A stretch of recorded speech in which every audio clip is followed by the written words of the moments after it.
This podcast is not safe for work and will feature movie spoilers. It will feature scenes described of a graphic nature. It will contain language which most listeners may find offensive. Welcome to the podcast Under the Stairs.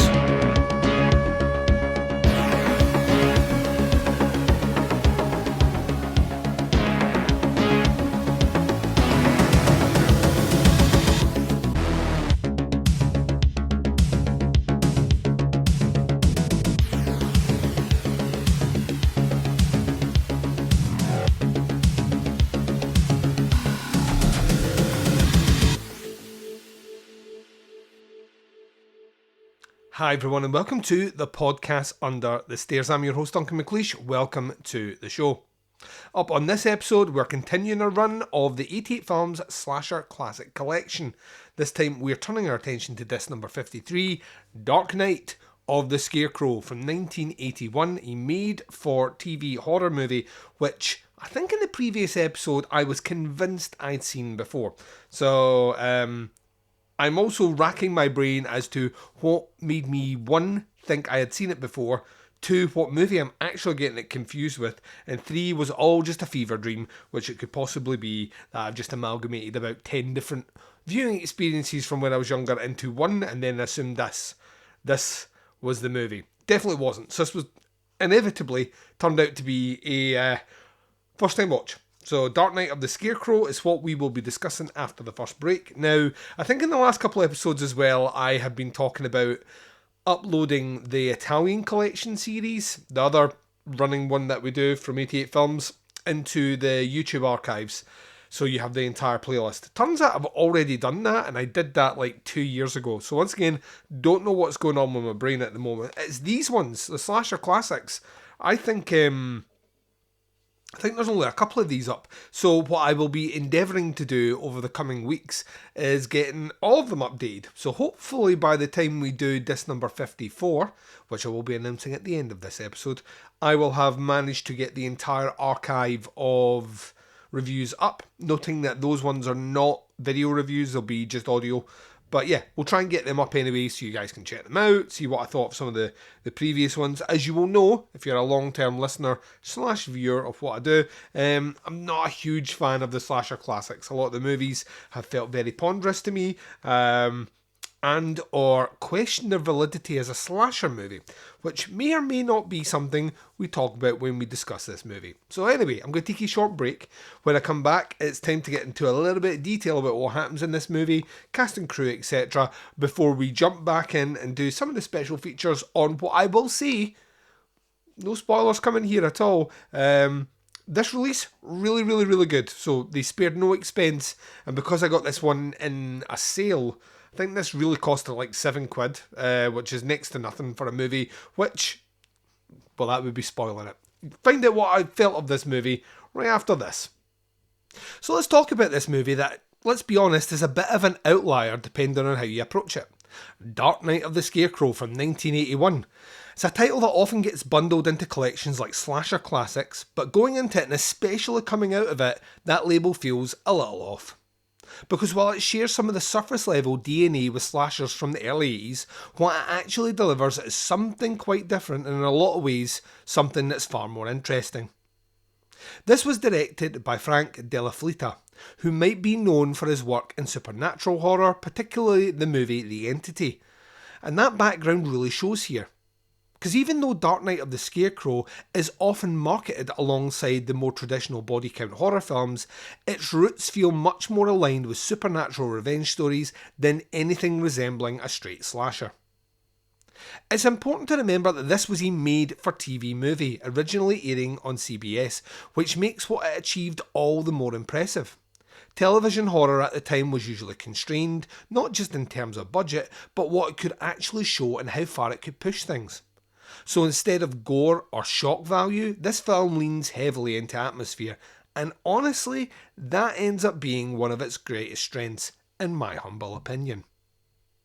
From the very beginning, there is a slow creeping sense of unease that builds through the rural setting, the quiet pacing, and the way the story unfolds. It's not loud, it's not flashy, but it's consistently effective. The film creates tension through suggestion rather than spectacle, and for something made under TV restrictions, that's no small achievement. The cast is another big part of why this film works as well as it does. You've got Larry Drake in the central role of Bubba Ritter, and his performance is genuinely affecting. Bubba is portrayed as a gentle, mentally challenged man who becomes the victim of a horrific misunderstanding, and Drake brings a vulnerability to that role that really anchors the emotional core of the film. Opposite him, you've got a lineup of very recognisable character actors. Charles Dooring playing the local postman who becomes one of the film's central antagonists, and as always, Dooring brings a kind of grounded intensity that makes his character feel uncomfortably real. Then there's Robert F. Lyons and Claude Earl Jones, who round out the group responsible for the film's inciting tragedy. These are all actors who have popped up in countless films and TV shows, and that familiarity helps the movie feel more lived in and believable. Now, in terms of structure, the film does take time getting to the revenge aspect to the story. There's a significant amount of setup, introducing Bubba, establishing the town, building the relationships, and setting up the injustice that drives everything forward. But interestingly, this is where the movie kinda defies expectations. Because even though it's a slow build-up, it doesn't really feel like it's dragging. The pacing holds together better than you might actually expect, largely because the film invests in its characters and atmosphere early on. So when the revenge elements do start to emerge, they feel earned rather than rushed in. And this is where we're going to get into that slasher label that I mentioned earlier on, because honestly, I don't think it fits. Traditional slashers, specifically in the time period of 1981, are built around a few key elements. A master mysterious killer, a clear sequence of stalking and killing, often shot from the killer's POV, point of view, and structures that revolve around suspense and body count. Dark Knight of the Scarecrow doesn't really do any of that. Instead, what we get is a revenge story where the audience is very clearly aligned with the force carrying out the revenge. There is absolutely no ambiguity about who deserves what's coming to them. In fact, the film almost invites you to participate each moment of retribution. On top of that, the nature of the killer itself leans heavily into the supernatural. The film strongly suggests, if not outright confirms, that what's happening goes beyond human action. That alone pushes it in a very different category from the grounded human killers that define the early slasher boom. There's also very little in the way of the traditional stalk and slash sequences. The deaths aren't framed around suspenseful pursuit in the same way you'd see in something like Halloween or Friday the 13th. Instead, they feel more like inevitabilities, moments of judgment rather than acts of random violence. So calling this movie a slasher feels less than an accurate description and more like a marketing decision, grouping it in with the more commercially recognisable horror trends rather than acknowledging what it actually is. And what it actually is a surprisingly well-crafted supernatural revenge film that's far better than you might expect given its origins. Because at the end of the day, this is a made-for-TV movie from the early 80s. Working within clear limitations. There is no graphic violence, no elaborate set pieces, and no big budget spectacle. But what it does have is a strong direction, solid performances, and a really effective use of tone and atmosphere. It's one of those films that kind of sneaks up on you. You go in expecting something modest, maybe even something forgettable, and instead you get something that's thoughtful, controlled, and genuinely eerie. So while it might not belong in the slasher classic lineup in the traditional sense, and trust me, that is a sentence that I have said more than once when reviewing these movies, and I guarantee I will say it again somewhere down the road, this movie does actually deserve the recognition as a well put together and unexpectedly strong piece of horror storytelling. One that proves you don't need excess to create something memorable.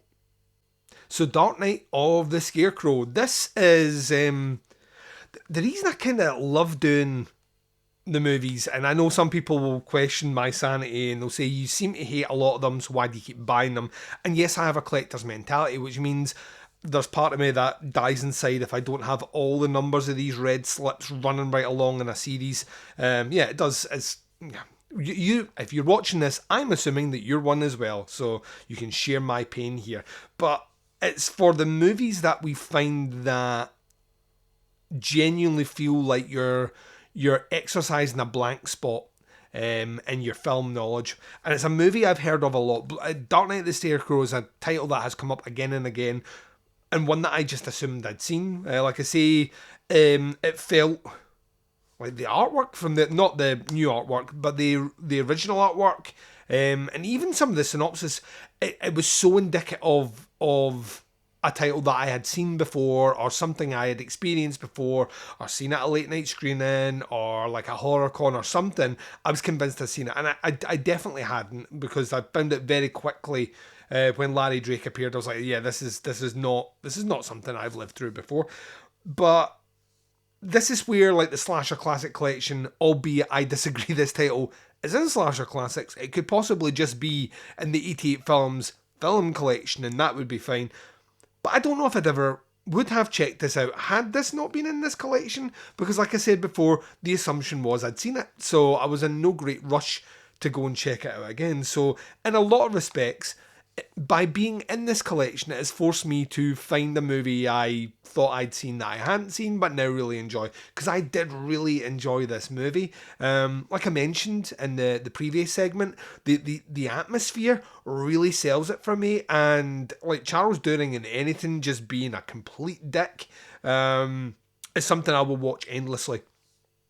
What you get here, though, is an incredible print. Like, the remaster for Blu-ray here is absolutely excellent.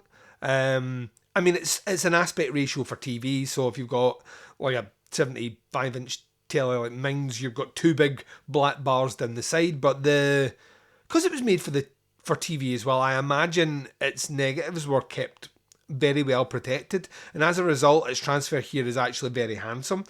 This has loads on it, though. This release is one of those ones, those rare exceptions where 88 Films like throw the book at it. And I do wonder if it's a case of they've acquired a lot of, maybe even the print actually, but they've acquired things from another publisher who have already released this title, and they've kind of done a collaboration here. But to let you know what you can expect in here, and I'm going to read from the cover because some of the titles will escape me, but you do get some audio commentaries, one of them being with the Hysteria Continues podcast and Amanda Reyes. You've got one with film historians Robert Kelly and Amanda Reyes, hosted by Heath Holland.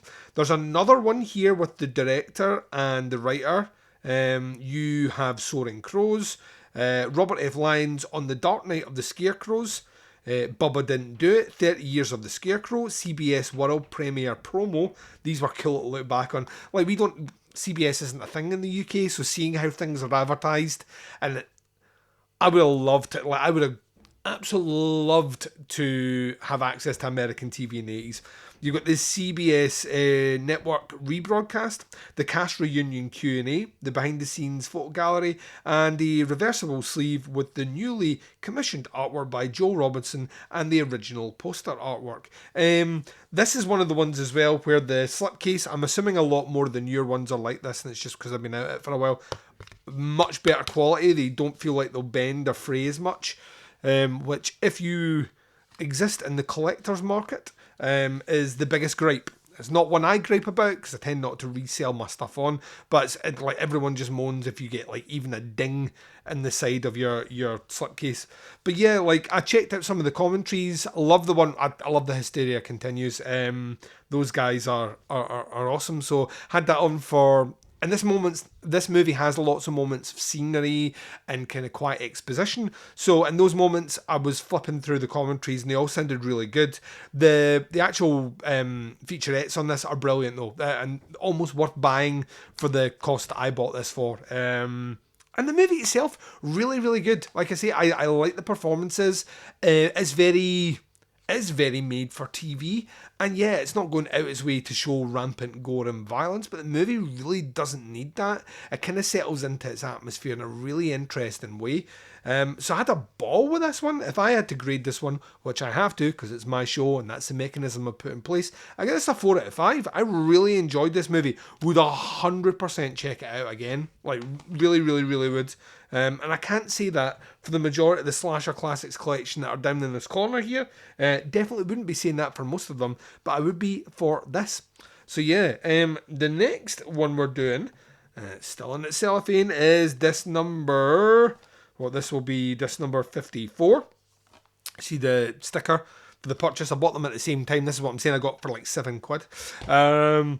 Is Mortuary. Now, Mortuary has Bill Paxton. I can already see that from the back. That could be interesting. So, let's see what it says. Mortuary, before your funeral, before you are buried, before you are covered with the last shovelful of dirt, be sure you're really dead. That sounds ominous. This twisted tale from director Howard Averis is a prime slasher which arrived at the end of the stock and slash craze and added a touch of giallo. You have me in with a giallo, and devil worship to the mix. Double tick for Duncan. Christie, played by Mary Beth McDonough, is convinced her father's death wasn't an accident and tries to unlock the truth. Her trail of clues lead to a local mortuary where she uncovers ghastly horrors beyond our imagination. Probably best known for starring Bill Paxton as an embalmer.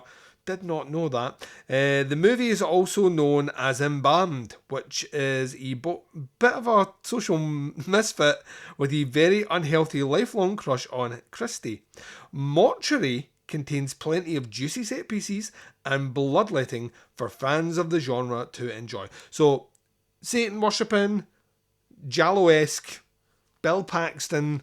I mean, is he going to like it? Well, I've seen better lineups and better synopses on movies that have not won me over, but we'll give it its day in court because once again we have to, because we're doing them in order. So yeah, that'll be the next one. Disc number 54.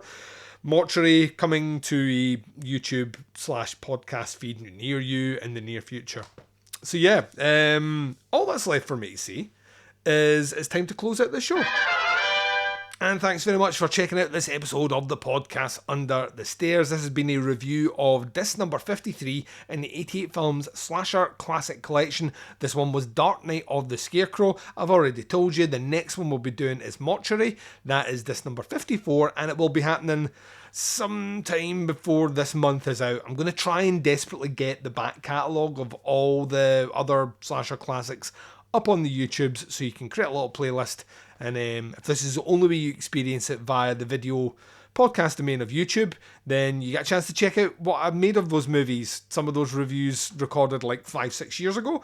If you are on one of the podcast feeds, then you can go back and check it, although they are dotted right back 5 or 6 years ago. When you're a podcast that has about 1,400 episodes in its feed, that can be quite daunting. So good luck on searching for that. This week we will be dropping a review of a brand new horror title called The Mortuary Assistant. I honestly didn't even think when I picked up that and I was like, oh, Mortuary, that, you know, we're going to be doing Mortuary Assistant next. That's apparently based on a video game that I don't know, and I've heard no reviews of this movie, so that could be either a good thing or a bad thing. Good thing in that I've removed myself from a lot of review sites, so it could be a surprise. Or a bad thing in that no one wants to talk about it because it's not very good.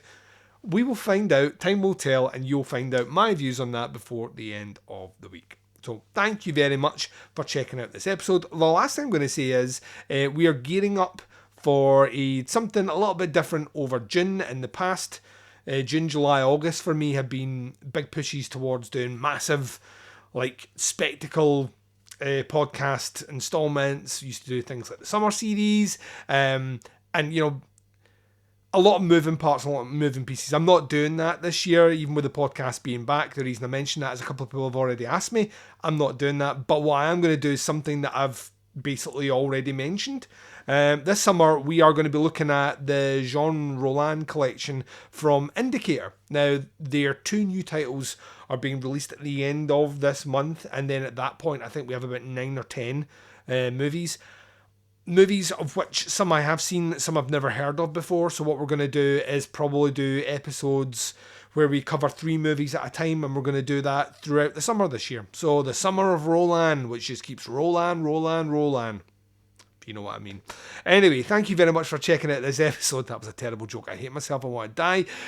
Wherever you are, whatever the time zone is and whatever you're up to in this big bad world of ours, please take care of yourselves out there. This is Duncan McLeish broadcasting live from under the stairs, and I am signing off.